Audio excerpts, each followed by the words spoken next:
So the big question I get asked is, what is gauge? So we have to first talk about the difference between caliber and gauge. So caliber is denoting the size of the diameter of the bullet at its widest point. And that's typically measured in fractions of an inch or in millimeters.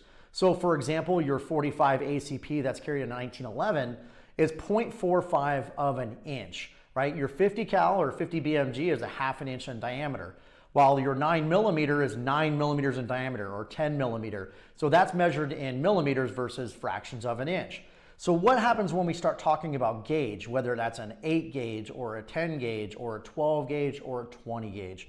So what we notice is as the numbers get bigger, like say from an 8 gauge to a 12 gauge, 20 gauge, as the numbers get bigger, the bore diameter actually gets smaller. And as the numbers get smaller, right, such to a 12 to a 10 or an 8 gauge, the bore diameter actually gets bigger. So for example, like a 12 gauge shotgun, it is approximately 73 caliber, or almost a 3/4 of an inch in diameter, while a 20 gauge is approximately 0.61 in diameter. So it's a little over a half an inch, but well under that 3/4 of an inch. So what does these numbers mean? So it goes back to the age of cannon. So for example, you measure everything based on 1 pound of lead. So if you take that 1 pound of lead and divide it into even spherical balls, right, or what we call gauged balls, then that's what creates the bore diameter. So for example, an 8 gauge, you take 1 pound of lead and you divide it into eight even balls, right? The bore diameter of each of those balls are going to be very large.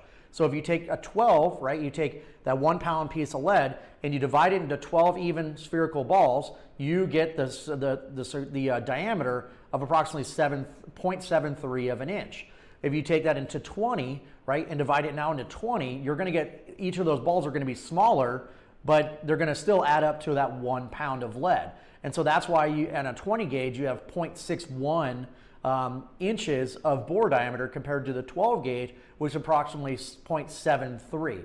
That's what gauge means. So the only shotgun that does not use gauge is the 410 shotgun, and that is bore diameter. So it's 0.41 of an inch, which is just smaller than a 20 gauge shotgun. So that's the difference between gauge and caliber and what that actually means. All it means is how many lead spherical balls does it take to make 1 pound of lead. So while we're on the topic, let's talk about caliber, right? So if we talk about caliber in weight of the bullet, right, it's measured in grains. So for example, your 9mm bullet, this is a 115 grain full metal jacket bullet. Just the bullet itself, the projectile, right? While this 223 or 5.56 millimeter shot of an AR-15 is approximately 55 grains. So the actual bullet weight, not the casing or any of that matter, just the bullet. So what is a grain? I get commonly asked, what is a grain, or the actual measurement of weight pertaining to projectiles. And that grain is equivalent, the measurement of weight is equivalent to one uniform dried piece of barley. So 1 grain of uniform dried barley is equivalent to a grain. So for example, the bullet weight of this 9mm is 115 grains. It's equivalent to 115 grains of uniform dried barley, the bullet weight. The 55 grain is equivalent to 55 grains of uniformed dried barley. And that goes back to the Middle Ages, where barley, it still is a commodity to this day. And what is barley used for? The most important thing?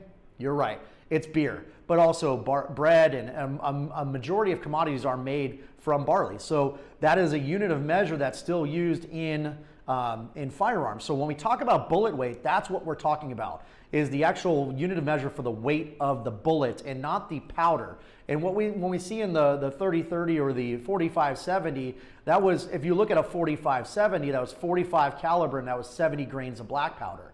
Well, we don't use black powder anymore. The powder that we use in modern day firearms is a smokeless powder, nitrocellulose, and it burns, it doesn't actually explode.